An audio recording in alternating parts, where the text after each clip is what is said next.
Good morning, everyone. It's my pleasure to give a talk on Parkinson's disease related research on this occasion of World's Parkinson's Day, and I thank the organizers for arranging this seminar, and also thanks for the invitation for me to present my work. Primarily, specifically, I want to mention Dr. Samuel Abraham. So today I'm going to kind of give an overview of some of the emerging research in Parkinson's field, particularly, the topic given to me is on synuclein related, pathogenesis in Parkinson's disease. And the couple of things, the direction I'm, going to mention is about what we learn from other diseases.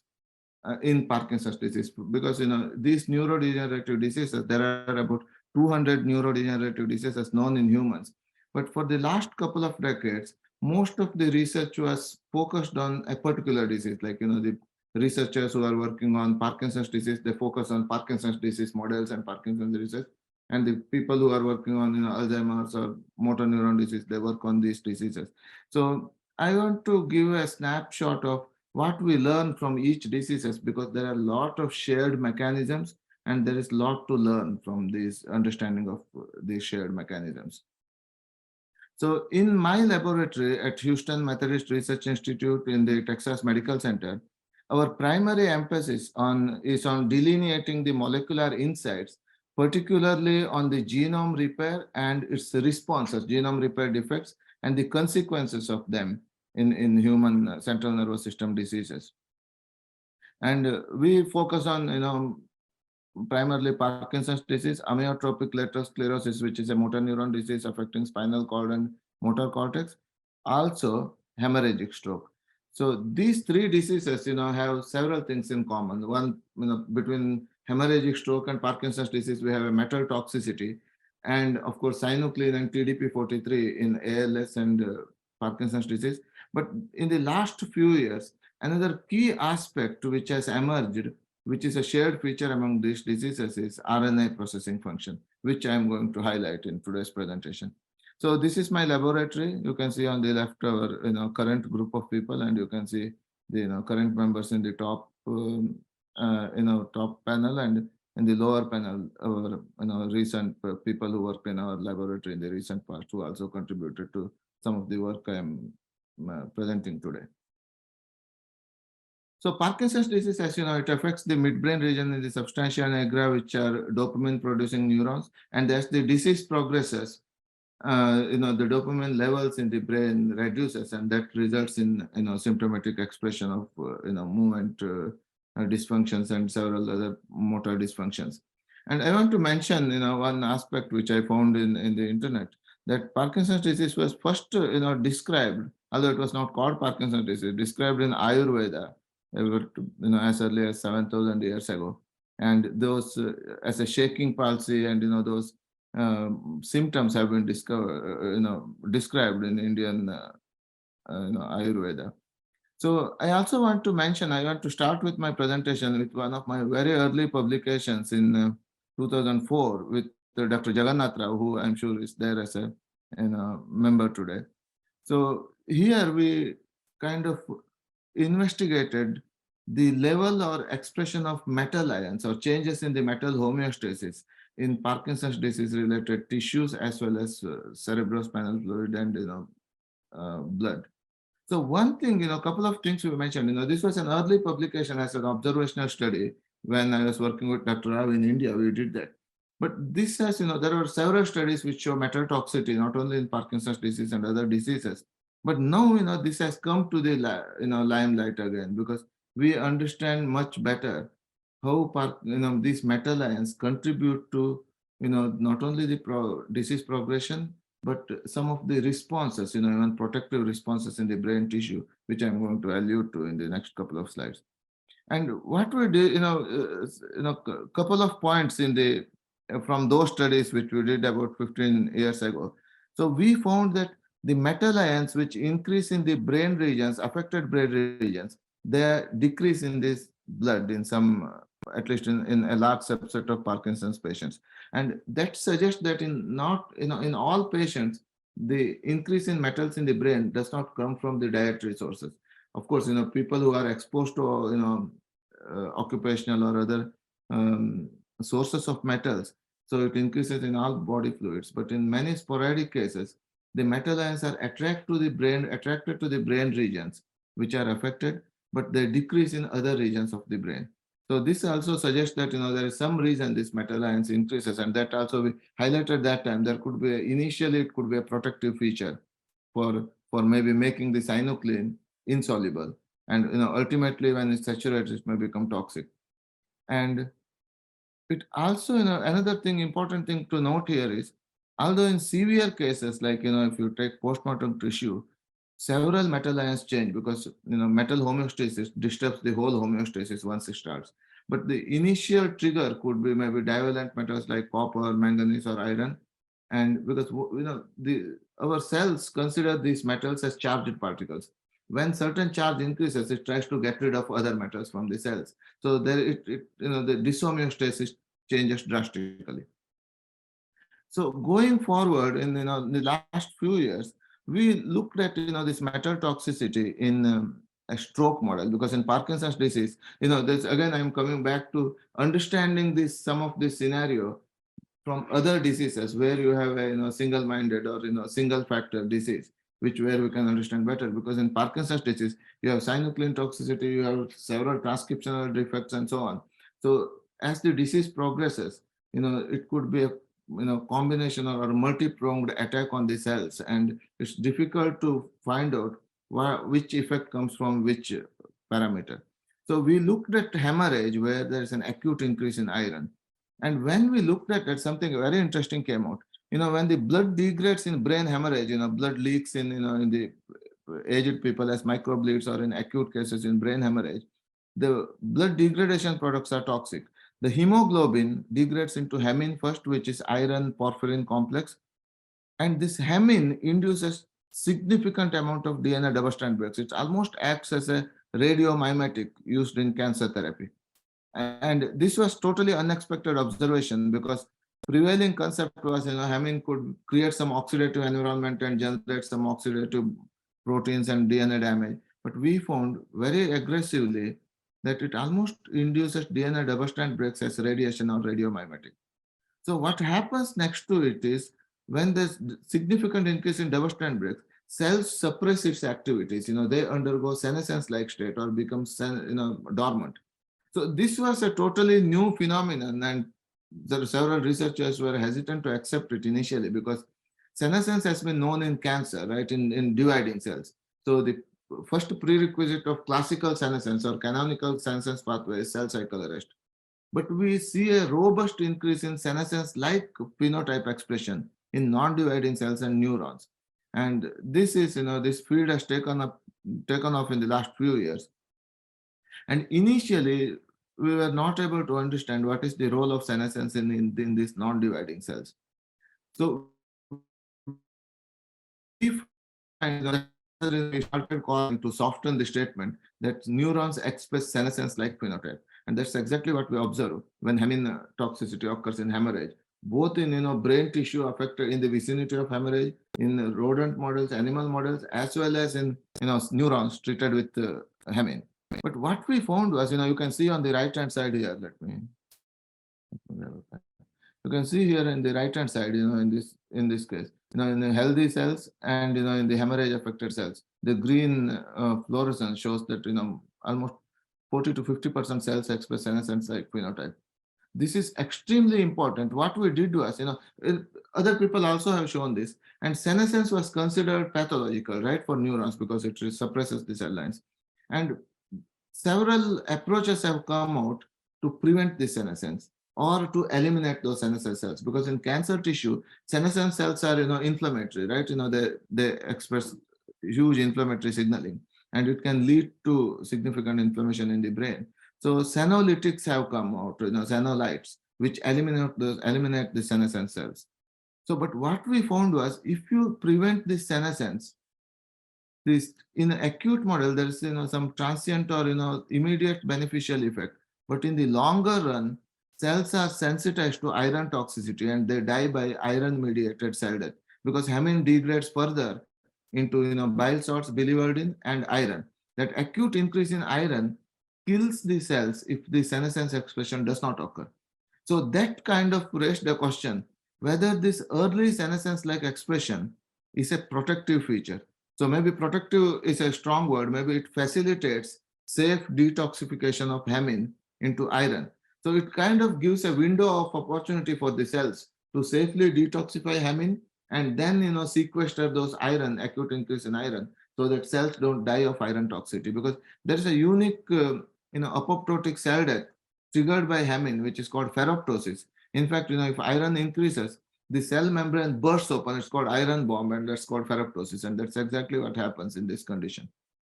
So, our follow-up studies show that this early senescence-like phenotype is extremely critical, and this is a reversible feature because this does not go to late senescence stage. It just expresses that P21 and beta gal expression, and when the cells, in about 36 to 48 hours, all the senescence expression reverses, but cells don't die.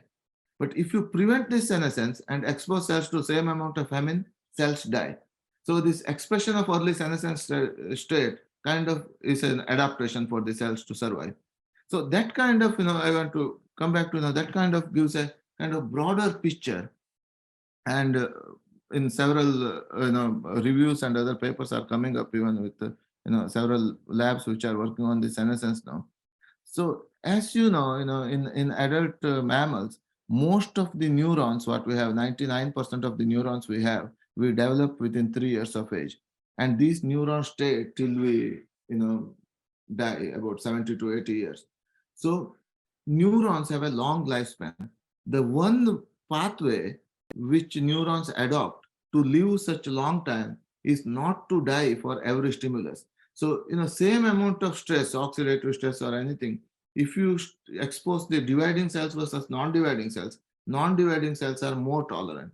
And we believe that this robust senescence-like expression gives them that ability to, repair or resolve those stress conditions without dying. So senescence cells are resistant to apoptosis, right? If cells express senescence, they prevent apoptotic signaling. So this early senescence-like state probably gives them that opportunity. So this is, I'm mentioning this because this is one of the newer emerging role of metal toxicity and how cells respond to resolve metal toxicity. And probably that has a huge impact in how we understand Parkinson's disease now, because alpha-synuclein complexes with these metals and contributes significantly to disease progression, as well as how our body or cells respond to those synuclein pathology, as well as prevailing therapeutic interventions. So shifting gears, I want to bring up, this is actually, I need to congratulate Dr. Abraham and the other organizers for bringing the seminar in this time. I think it's extremely timely. The reason is in the last 2 to 3 years, the understanding of a synuclein pathology has significantly expanded. So one paper which I want to, as you know, in the last 2 to 3 decades, a large body of work, research has focused on synuclein toxicity, how synuclein aggregates or how, oligomerization contributes to pathology like mitochondrial pathology or DNA damage and so on. And there were some studies which focused on the synuclein functions, but there was never a consensus on precise function of synuclein, which, when it loses that function due to its pathology, contributes to this disease.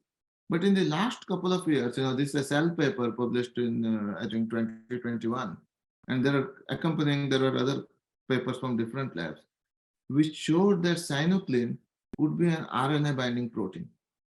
And this is an extremely, real breakthrough work for me. So what they found is, so in cells, when cells are exposed to stress, particularly non-dividing cells, the one thing cell does is protect these RNAs, which contribute to important key protein expression, mRNA. So these mRNA has to be protected because this mRNA could be exposed to various toxicants or those oxidative environment, and those damaged mRNA may contribute to mutant proteins. That's one aspect. Second aspect is, when the cells are resolved, you don't want to make this RNA and again, because many of this RNA contribute to larger proteins have a long half-life. So cells protect them in membraneless bodies. So these are, new cellular organelles which have come up. And this study shows that synuclein contributes to a, membraneless organelle in the cells called P bodies.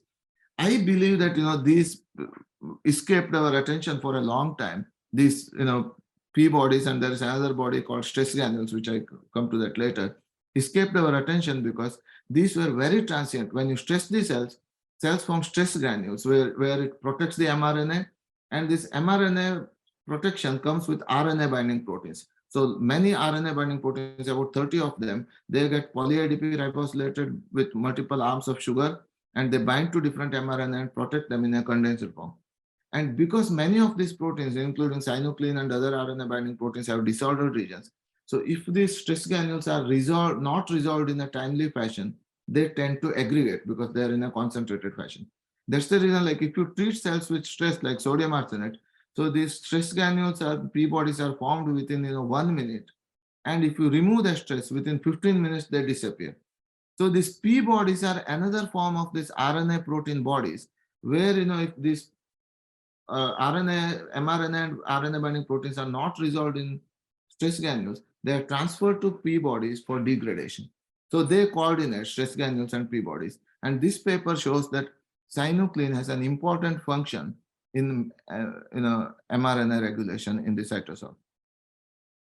And this is another slide showing the role of P bodies. You can see on the right side, these are the stress granules which bind to mRNA and protein. These are the P bodies binding to mRNA and protein, and stress granules, which are again, and about 60% of components, RNA binding components between P bodies and stress granules are same, although they have some specific markers. And when the proteins aggregate, they lead to these P bodies and then ultimately lead to degradation. But this process, if there is a persistent stress, then leads to uncontrollable amount of synuclein aggregates or RNA binding protein aggregates and contributes to the disease. But this pathway depends on poly-ADP ribosylation. That's an important aspect which I will highlight later. And you can see here these P bodies here, again, several RNA binding proteins and RNA which are sent for degradation, and stress granules. They dynamically interact. In a live cell imaging, studies have shown that they kind of hit each other and go away. So if stress granules are, and this process increases if stress granules are persistent more than 30 minutes, and then more and more P bodies come and interact with these stress granules to take those RNAs which are not functional and degrade them. And this is our study. You can see that when you stress, this is with TDP-43. When you stress the cells with sodium arsenate, you can see in the outside the cytosol, these dots, these are the stress granules, and they contain TDP-43. And it's extremely important, there are about 30 RNA binding proteins, and they have unique functions like TDP-43 and FUS. They form stress granules, but synuclein is not part of stress granules, but synuclein is part of these P bodies.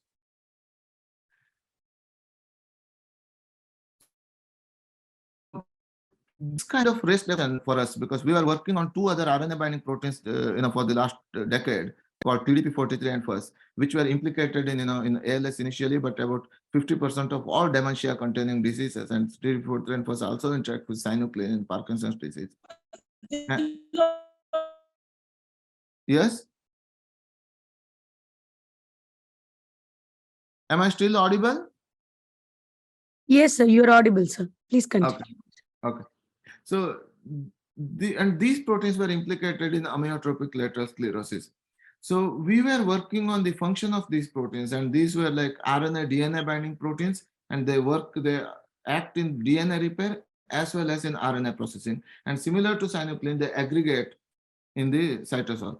For these proteins, the stress granule property was first discovered, so there were a lot more studies than synuclein. So now studies show that their aggregation is seeded in those stress granules. The persistent stress keeps them concentrated with the RNA, and that can lead to aggregation formation. And our lab in the last few years have shown that, in fact, our lab is the first one to show that this TDP-43 plays a role in DNA double-strand break repair in multiple patient-derived cell lines and mouse model as well as in human tissue. We showed that it plays a role in double-strand break repair ligation. And another related protein called FUS also plays in DNA oxidative damage repair, again in the form of ligation. Probably they act as a glue to hold the broken DNA together. And you can see in a movie clip below, like in healthy neurons, these proteins quickly go to the DNA damage sites, but in the mutant associated disease condition, the protein does not go to DNA damage sites, and that's the reason DNA damage repair is delayed. And that's one aspect of the disease. There is a huge DNA damage accumulation because of DNA repair defect, and that contributes to the genome instability and disease. Second aspect is when there is stress, these proteins form stress granules to protect RNA or to degrade RNA in case of Synuclein. And that process depends on ADP ribosylation. Initially, studies thought that it's poly-ADP ribosylation. Now we think it's more mono-ADP ribosylation utilizing different PARP than PARP1, which is involved in DNA repair. So, and we have done a lot of studies on TDP43 and FUS and other RNA binding proteins perylation. So based on that, PARP1 inhibitors have been proposed as therapeutic agents for neurodegenerative diseases, and in acute mice models and all, they work excellently and give the initial benefits. But because our studies have shown that these proteins also affect DNA repair, as perylation is a critical aspect of chromatin structure and chromatin functions and DNA repair. So our hypothesis was, so if you use PARP1 inhibitor, global PARP1 inhibition, that may provide some protection for stress granule associated aggregation, but in the long run, it will affect DNA repair. So there are few studies which came up more recently about Synuclein, whose aggregation can be mitigated or prevented with PARP1 inhibition. Although the mechanism has not been shown, so we can draw, again from TDP43 and FUS that it probably acts in P bodies, as it happens in the stress granules. Most likely, this perylation inhibition prevents association of Synucleins to P bodies and prevents its aggregation. I think this is an extremely important question which needs to be investigated. And from that angle, what we wanted to, as I already mentioned, this PARP1 inhibition, although appears as a very promising approach to prevent aggregation of Synuclein and TDP43, because there is DNA damage in both Synuclein-associated diseases and TDP43 associated diseases, PARP1 inhibition can affect the DNA repair further. And that's what experimentally we show here. This is a grant I just submitted last month. So you can see here, PARP1 inhibition prevents stress granule formation in case of TDP43, but it also prevents protein aggregation, TDP43 aggregation, and also stress granule formation on the right side here, stress granule formation, and these are the stress granules.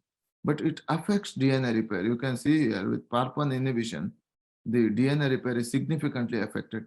So we wanted to explore further and inhibit this poly-ADP ribosylation in cytosol without affecting DNA damage. And our initial approach was whether we can deliver PARP1 inhibitor to cytosol, which was almost kind of a tricky aspect. So then we found out there is a naturally occurring PARG enzyme, which is a glycohydrolase which removes PAR groups from the proteins. So this is, in the left side, you can see the wild type PARG has 111 residues. It expresses mostly in the nucleus and to some extent in the cytosol. There is a naturally occurring isomer without an N-terminal region that expresses exclusively in the cytosol. So this was again missed. These isomers were kind of reported about 10 years back. But this isomer expresses only when cells are stressed. So that kind of suggested that in stressed condition, you need a scenario where you need to deperylate proteins only in cytosol, but not in the nucleus. So we basically cloned this PARG cytosolic isomer and expressed in our cellular models. And you can see here this PARG99 dissolves those stress granules, but does not affect DNA repair, which is unlike PARP1. So this PARG cytosol targeted expression does what PARP1 does without affecting the DNA repair. So it gives much better benefit. So that's one aspect we are going at, for the therapeutic aspect. And this is a two-hit therapeutic approach which we developed for TDP43 based diseases. And now, based on Synuclein studies showing Synuclein does similar job both in genome instability as well as RNA metabolism, we think the shared mechanism can be explored in Synuclein diseases as well. In the first part of the approach, there is a DNA double-strand break repair defect in TDP43 associated diseases. And we initially thought we can, activate that DNA repair, but we found that there are backup pathways which are not being employed under these conditions. So what we show is if you modulate or manipulate a pathway switch factor, which is BRCA1, using a small peptide, then you can activate those backup pathways to repair them. It's kind of modulating the cells to utilizing those existing pathways rather than genetic intervention and so on. In the second aspect, we are using this cytosol specific PARG expression to dissolve this RNA protein assembly, which are persistent, which are stuck, or which are pathological, and dissolve those aggregates. And this strategy now we are using to see whether what are the different functional deficits in Synuclein and TDP43 models, which we can recover with this therapeutic strategy. So a brief summary of this part, our expanding knowledge about RNA binding functions of Synuclein as well as the genome instability suggests that there could be a shared mechanism of this neurodegeneration linked proteins like alpha synuclein, TDP43, and FUS. And this is huge for Synuclein because these were already known for TDP43 and FUS. These recent studies have kind of changed the dimension of how we look at Synuclein pathology. And again, looking at both their RNA DNA binding functions, stress response, as well as pathogenesis. So I highlight the stress response because I believe that these proteins, these neurodegeneration related proteins, are stress response factors. When the cells are under stress, it could be oxidative stress, it could be brain trauma, brain injury, or even concussion, microbleeds. That's the reason many of these brain trauma events finally predisposed to various neurodegenerative diseases, including Parkinson's disease, ALS, and so on. So these are stress response factors which protect those RNA and DNA during those stress conditions. But if the stress is not resolved, then these proteins tend to aggregate and contribute to disease pathology. And initially, probably it is like the aggregation-induced pathology, and finally, more and more protein aggregates, and there is a loss of function. The effect exacerbates as the disease progresses. So finally, in the last few minutes, I would like to come to what we are doing in Parkinson's disease research. We are looking into mitochondria and Parkinson's disease, and there were several challenges when we were working on Parkinson's disease in vivo. As you know, many of these diseases in the 10 to 20 years, even in Alzheimer's disease, studies were focused on in vitro, where adding different factors, how it aggregates the proteins, amyloid beta or synuclein, and so on. But when we came to in vivo studies, there were no appropriate models available which mimic human diseases. And that was a huge challenge, even animal models and so on, because people use like transgenic mouse models which express human proteins, and they mostly represent or resemble acute toxicity condition. But these diseases progress over a period of 30 years, and it's highly difficult to mimic that 30 years of disease progression in a cell line over a period of 12 hours or 24 hours, or in mice model over a period of few months. So in a simplistic way, we generated a cell line model of synuclein, and this was very critical. When we started this work, we had this huge challenge. So we had a synuclein mutant or overexpression cell model, but these cell models used to lose their ability to show reproducible results after few passages. We found that cells adapt and activate some pathways, and then they don't no longer show those pathology. So we developed a conditional model of synuclein expression, so where we can differentiate the cells and then switch on the expression. That was very critical because our studies show that if the synuclein expresses during differentiation, it changes the gene expression in the differentiated cells. And then and especially in synuclein, this is extremely important because even patient-derived cells, when you convert to iPSC, if they're overexpressing synuclein or synuclein triplicated mutation or so on, they affect differentiation and don't mimic the human disease that appropriately. So this conditional model in complementation with the human cell line and mouse model was the way to go. And in another study using these cell lines, we show that synuclein binds to DNA. And in fact, we published several studies with Jagannath Rao from my PhD time to show that synuclein binds to DNA. We characterized where it binds and how it nicks DNA. And in this study, we show that it in fact occurs in the cell lines where synuclein binds to histones. It may have functional role, but when it binds to metals like copper and iron, then it kind of acts as a chemical nucleus and creates those strand breaks. And more recent studies have also shown that synuclein may interfere. The synuclein trapped DNA breaks may be kind of resistant to or refractory to repair pathways. So it kind of interferes with repair as well.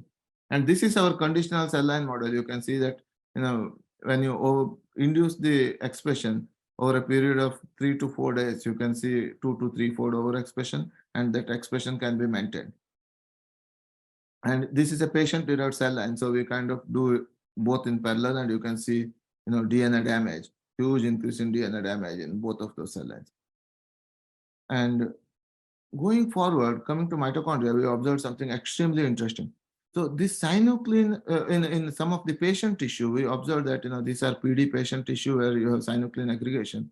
One of the mitochondrial membrane protein called TOM40 gets degraded. You can see it from the control to this thing. There is almost no expression here. So that was extremely important, and it's only specific to that mitochondrial membrane protein because other mitochondrial proteins like TOM20 are not affected. So we kind of recapitulated in our cell lines, and you can see that when you induce synuclein expression here, so the TOM40 degradation increases. So more and more, you express more synuclein, the degradation is more. It's kind of dose-dependent degradation, and it's specific to this protein because TOM20 is not affected. And actually, in one of our studies, we found that it forms a kind of small degradation product. We think that may go to CSF and can be used as a biomarker, which we are still working on. But then we kind of mimicked Parkinson's disease associated etiological factors using rotenone, several pesticides, oxidative stress metals, and so on. And many of these etiological factors which promote synuclein oligomerization, you can see here, this is synuclein oligomerization where you have the multimeric synuclein. When there is oligomers or aggregation increases, you see the TOM40 degradation correlates with that. So it looks like the oligomeric synuclein in the cytosol kind of correlates with TOM40 degradation. And then we see same thing in a patient-derived cell line. You can see the TOM40 degradation in those cell lines when we treat those cells with rotenone or 6-hydroxydopamine. And then what we wanted to find out whether it's an indirect effect of synuclein aggregation or whether synuclein has to bind to mitochondria to cause this effect. So we generated 3 cell lines where in one cell line we targeted synucleins to mitochondria by adding a mitochondrial localization signal. So that's here, MTS synuclein. And when you target synuclein to mitochondria, you can see a TOM40 degradation is significantly high. So this suggests that, and if you delete that N-terminal region here, where synuclein does not go to mitochondria, you don't see the TOM40 degradation. So this suggests that TOM40 binding to synuclein binding to mitochondria is important for this degradation. So we are still working on how to interfere with this pathway. One of our approaches is to overexpress TOM40 and see whether that rescues. The second approach is to identify the binding region between synuclein and TOM40. And if we are able to identify a binding peptide, then we can use that as a dominant peptide to divert synuclein from binding to mitochondria. But what we want to try now is based on more recent studies is this PARP1 and PARG approach. So if we are able to dissolve synuclein aggregates using this PARG, and then if oligomers are causing the mitochondrial degradation, we believe that this can indirectly rescue mitochondrial pathology as well, in addition to DNA repair rescue, because we are increasing the soluble synuclein. And in fact, I'm not showing the data here, or very preliminary studies show that this has a very promising effect in rescuing several functions of synuclein, and which is a huge promise for Synuclein as well as other RNA binding proteins. And again, coming back to this two-hit therapeutic approach, these are multifactorial diseases. One target does not work. That's how, we don't have an effective treatment for these diseases. So at least in these studies, we think that, these two pathways, like loss of DNA repair function, as well as loss of RNA binding function, and their gain of toxicity due to aggregation, both contribute to disease progression. Maybe in a different way. I mean, the early disease, maybe one of these parameters contribute more. So, but our therapeutic approach have to target both these pathways. So we are targeting this DNA repair targeted pathway in combination with protein aggregation pathway. And in our early studies, especially in TDP43, we find that there is a significant synergy among them, and we want to take these to the from bench to bedside.